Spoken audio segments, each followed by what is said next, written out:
السلام عليكم ورحمة الله وبركاته تعالى. مساء الأجواء الباردة والطاقة المتجددة، مساء الخير عليكم جميعا في هذه الأجواء الشتوية التي لا تزال تعرف تساقطات ثلجية متواصلة فوق أعالي الجبال، والتي يرتقب أن يستمر اليوم بإذن الله تعالى، وربما غدا إن شاء الله. كما توقعت يوم أمس الجمعة لم تلامس ثلوج أرض مدينة بنمان مباشرة، وذلك بسبب تغير منحى التساقطات الثلجية وارتفاع مستوى تساقطها إلى حوالي 1700 متر على مستوى سطح البحر. ورغم ذلك تبقى هذه التوقعات تحذيرية وصحيحة في جوهرها، لأن الهدف منها هو التنبيه والاستعداد، حتى وإن لم تكن واقعية 100%. فالثلوج وإن لم تصل اليوم إلى قلب بلمان ستتساقط حين يشاء الله، وعلى كل شبر من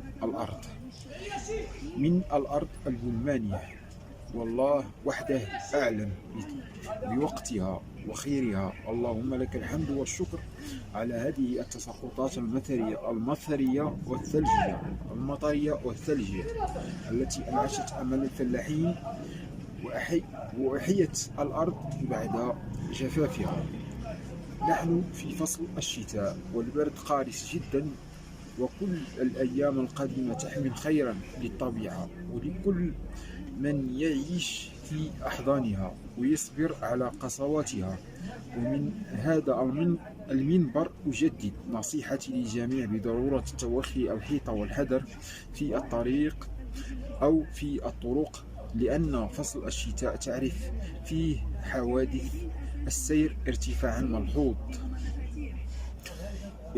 ملحوظا.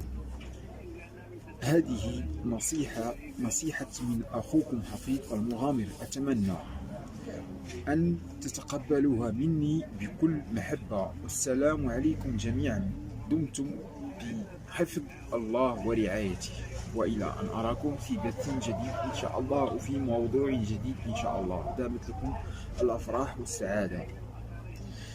كما أحاول أن أخبركم بأن حتى لما